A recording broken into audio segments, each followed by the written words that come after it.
penjajah Inggeris. Tapi mereka ramai sangat. Kita takkan menang. Filem merupakan medium hiburan yang sudah tidak asing lagi oleh masyarakat. Orang ramai kebiasaannya akan pergi menonton filem di pawagam. Namun setelah pandemik COVID-19 melanda, jumlah penonton yang pergi ke pawagam semakin berkurang. Walau bagaimanapun, perkara tersebut tidak menjadi penghalang kepada orang ramai untuk menonton filem kerana sudah terdapat banyak platform lain untuk menonton filem seperti di Netflix, iFlix dan Astrofirst. Filem bukan sahaja menjadi hiburan untuk mengisi masa lapang semata-mata. Kandungan yang terdapat dalam filem juga mampu mempengaruhi cara berfikir dan tingkah laku penonton, terutama bagi generasi muda. Jadi, dalam video kali ini, kita akan membahaskan peranan industri perfilman bagi mempromosikan perpaduan kaum dan menyampaikan nilai-nilai positif ke arah pembentukan negara bangsa yang sejahtera. Selamat menonton!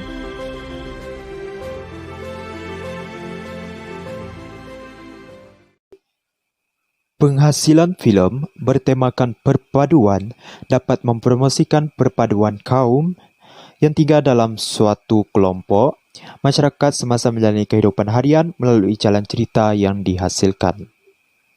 Ini dapat dilihat melalui penggunaan watak-watak yang berbeza latar belakang dan kaum yang memberikan pendedahan tentang hubungan baik antara satu sama lain, di samping melakonkan semula adegan yang berlaku berdasarkan situasi semasa.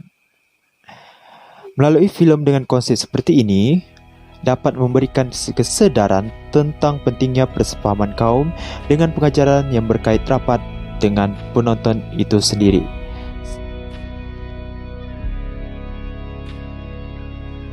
Filem-filem animasi popular seperti Upin dan Ipin, Karya Tunggal dan Ejen Ali misalnya telah memaparkan kerjasama antara kaum dalam menyelesaikan sebarang permasalahan bermula daripada watak dewasa sehingga ke watak kanak-kanak.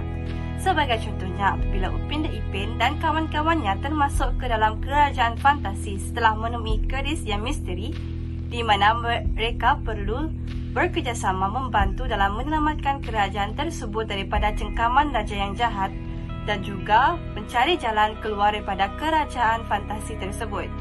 Dalam masa yang sama, filem ini telah menerapkan semangat menghormati tidak kira bangsa dalam kehidupan harian.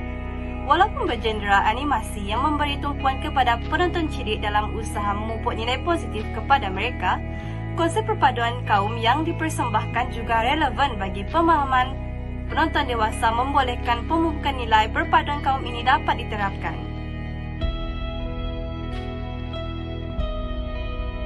Pertama sekali, filem membantu dalam memberi kesedaran kepada masyarakat tentang suatu perkara atau keadaan.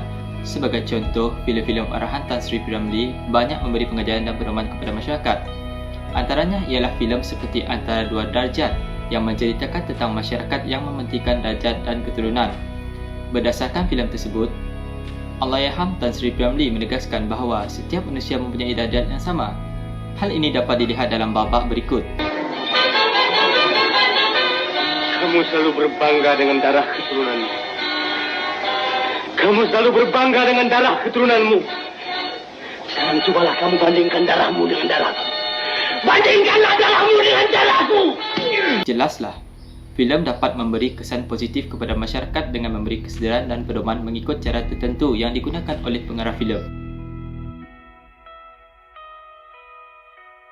Adegan yang tidak sepatutnya ditayangkan atau perlu ditapis dalam filem-filem tempatan ialah perkara yang boleh menimbulkan kontroversi dan keraguan dalam kalangan masyarakat. Contohnya, filem yang mengandungi adegan atau dialog yang berunsur syirik dan menyentuh akidah. Paparannya dibenarkan sekiranya mempunyai tujuan membetulkan akidah dan mengelakkan terjerumus kepada syirik.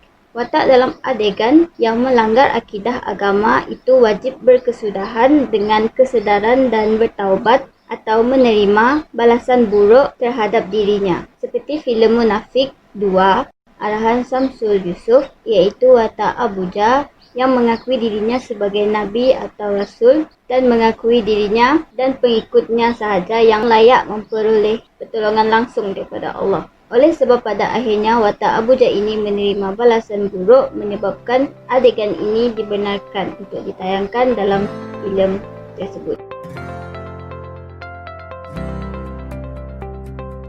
Sebagai kesimpulan, industri perfilman memainkan peranan penting dalam mempromosikan perpaduan kaum dengan menerapkan unsur-unsur nilai murni dalam watak-watak filem yang dilakoni oleh kaum yang berbeza. Perfilman di Malaysia haruslah sedar akan isi-isi yang diterapkan di dalam sesebuah filem kerana ia mampu mempengaruhi moral dan akhlak seseorang. Oleh itu, unsur yang mampu memberikan moral dan akhlak positif kepada masyarakat haruslah diambil berat agar di Malaysia mampu melahirkan generasi insan kelas pertama.